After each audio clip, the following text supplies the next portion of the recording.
नमस्कार, फिर पैसा बोलता है में आपका स्वागत है। मैं आनंद श्रीनिवासन। आज मार्केट अब गिर चुकी है।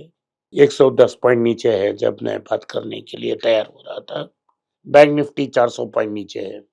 आज सुबह जब मार्केट खुली तो ऊपर खुली, 160 पॉइंट तक ऊपर गई। नेगेटिव स्विंग होके 22,004 तक नीचे गई। 2-3 बार नीचे जा चुकी है। लगता है 22,000 ब्रेक हो जाएगा। आज नहीं तो कल, कल नहीं तो परसों ब्रेक हो जाएगा। मंथ एंड तक 22,000 गया समझो। लेकिन बुल्स इसको प्रोटेक्ट करने की कोशिश करेंगे, नाकाम रहेंगे क्योंकि फंडामेंटल्स बदला नहीं। अगर आपके पास एक्टिव म्यूचुअल फंड्स हैं तो आप इसे बाहर निकालें, नहीं निकालें तो आपका ही नुकसान है, मेरा कोई नहीं जाता। अभी जो हो रहा है, सीधा बोल रहे हैं कि नरेंद्र ने भी सीधा बोल दिया कि प्रेशर बहुत है मार्केट में, मिड कैप और स्मॉल कैप में। अभी भी वैल्यूएशंस बहुत ज्यादा है। गोल्ड में भी कुछ करेक्शन है। 7,940 में ट्रेड हो रही है 22 कैरेट गोल्ड। रुपया में भी प्रेशर है। शायद मल्होत्रा साहब डॉलर बेचेंगे मार्केट को हेल्प करने के लिए। तो सारे मार्केट बहुत वीक हैं। पटा के लिस्ट के बारे में मैंने बहुत बार बात की है इस चैनल में, नहीं तो मेरा इंग्लिश चैनल है बी रिच, तमिल चैनल है मनी पेज, उसमें है। आज इंडसइंड बैंक बहुत बड़ा करेक्शन हुआ है तो आप इसे चाय पानी की रेंज में कंसिडर कर सकते हैं। जो पैसा आप गवा सकते हैं उसी पैसे को डालें। मैंने अनेक बार नाटको और डॉक्टर रेड्डी के बारे में बात की है। आज मैं एक और स्टॉक के बारे में बात करूंगा। ये ज़ाइडस लाइफ साइंसेस है। ज़ाइडस लाइफ साइंसेस का एक बड़ा सब्सिडरी है ज़ाइडस वेलनेस, जो एक एफएमसीजी स्टॉक है। ज़ाइडस वेलनेस का majority share holder Zydus life sciences है। ये आप इस दाम में कंसिडर कर सकते हो। सबसे पहले आपको नाटको चीपेस्ट स्टॉक है, मोस्ट वैल्यू है। सबसे पहले मोस्ट वैल्यूएबल स्टॉक नाटको है, दूसरा पोजीशन पे डॉक्टर रेड्डी और तीसरा में ज़ाइडस। ये सब डॉलर में कमाई हो रहे हैं तो आप इसमें भरपूर फायदा उठा सकते हो। डॉलर और स्ट्रेंथन होगा, रुपया नीचे जाएगा, इसमें कोई दो राय नहीं। आपको कोई शक भी नहीं होना चाहिए कि इस मार्केट में रुपया और वीक होगा। जो कितना भी डॉलर बेचना है उसके बाद रुपया वीक हो जाएगा। आज का ताज़ा खबर में और एक न्यूज़ में दे दूं, रिलायंस पे 1.25 करोड़ फाइन आया है। ये स्लैप ऑन द रिस्ट है। ये बहुत छोटा फाइन है, इसीलिए कि उन्होंने परमिशन दी थी बैटरी असेंबल करने के लिए और बैटरी मैन्युफैक्चर करने के लिए भारत में, और उन्होंने उसको टाइम बाउंड में नहीं की है। मैंने आपको अनेक बार बोला है कि मैन्युफैक्चरिंग नए विंग में शुरू करना बहुत मुश्किल है। आपके पैसा हो आप कुछ भी नहीं मैन्युफैक्चर कर सकते हो। तो ये बड़ा न्यूज़ है कि रिलायंस को भी फाइन आ सकता है, लेकिन ये एक small slap on the wrist fine है। आज ऑटो सेल्स आए हैं। ऑटो सेल्स का नंबर्स बहुत बुरा है। टू व्हीलर और थ्री व्हीलर फोर व्हीलर में सेल्स इतना बड़ा नहीं हुआ है। 100-200 में नंबर बढ़ी है। ये सब स्टॉक्स डंप किया है डीलर्स में। मारुति में 200 नंबर या 1000 नंबर इंक्रीज हुआ है। वो 4 डीलर को अपॉइंट करके उसमें स्टॉक तमाना मुश्किल नहीं है। टाटास में 9% सेल नीचे आया है। महिंद्रा में 50,000 तक पहुंच गया है, उनका सेल्स में वृद्धि हुई है। हुंडई में सेल्स कमी आई है। किया में ज्यादा हुआ है, इसमें भी ज्यादा हुआ है, टोयोटा में भी ज्यादा हुआ है और अनेक कंपनियों में कम हुआ है। ओवरऑल 1000-2000 ज्यादा हुआ है, कोई डिमांड नहीं है। टीवीएस में 3% इंक्रीज आई है और आइशर मोटर्स में 19% की इंक्रीज आई है। ये सब डीलर सेल्स है। डीलर से एंड यूजर सेल्स के बारे में अभी बड़ा डेटा पब्लिश नहीं हुई है। तमिलनाडु जहां मैं रहता हूं वहां भी 20% इंक्रीज हुई है। लग्जरी सेल्स की। सो भारत में जो ब्लूम वेंचर्स ने बात की थी वो रिपोर्ट जहां आप सब जगह देखे होंगे, के शेप रिकवरी बहुत प्रोमिनेंट है।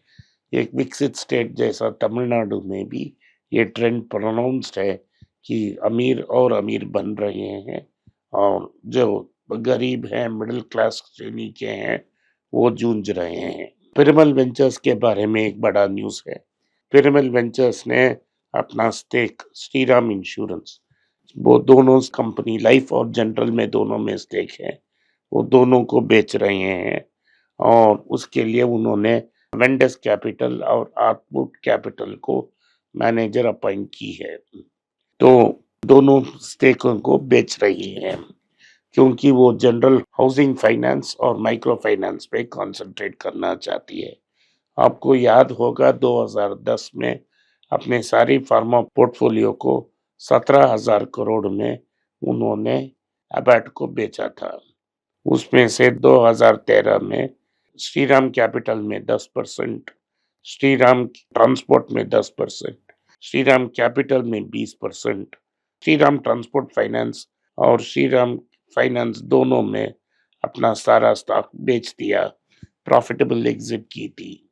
अब खुद की फाइनेंस कंपनी में कंसंट्रेट कर रहे हैं और ये जो जनरल इंश्योरेंस कंपनीज थी उनमें से भी एग्जिट कर रहे हैं। न्यूज़ है कि ओला की सेल्स बहुत कम आई थी। वाहन डेटा के अनुसार उन्होंने 22 या 23,000 स्कूटर बेचे हैं। ओला की क्लेम है कि वो 25,000 स्कूटर बेचे हैं। इसमें ओन सेल्स कितना है हमें पता नहीं। ओवरऑल मार्केट में ओला की पोजीशन वीकन हो रही है। बजाज, टीवीएस और एथर गेन कर रहे हैं। ओला का क्लेम था वो 1 लाख स्कूटर पर महीने बनेगा। अभी उसके आसपास भी अगले 3-4 साल में नहीं आएंगे। ओला कैब्स भी अब बैडली परफॉर्म कर रहा है। तो भावेश अग्रवाल बाहर जाने के लिए कुछ कार्यक्रम कर रहे हैं, इसीलिए वो ओला कंज्यूमर को आईपीओ डालने की कोशिश कर रहे हैं।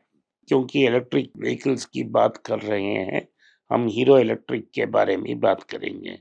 एक ज़माने में हीरो इलेक्ट्रिक मार्केट लीडर था। 2023 में 1 लाख स्कूटर्स बेचा। वो हीरो इलेक्ट्रिक एक अलग फैमिली ब्रांच कंपनी है, दूसरे मुंजाल्स के हैं। जो मुंजाल्स हीरो मोटरकॉर्प के पास हैं, उनके और इनके बीच कोई रिश्ते नहीं है अभी।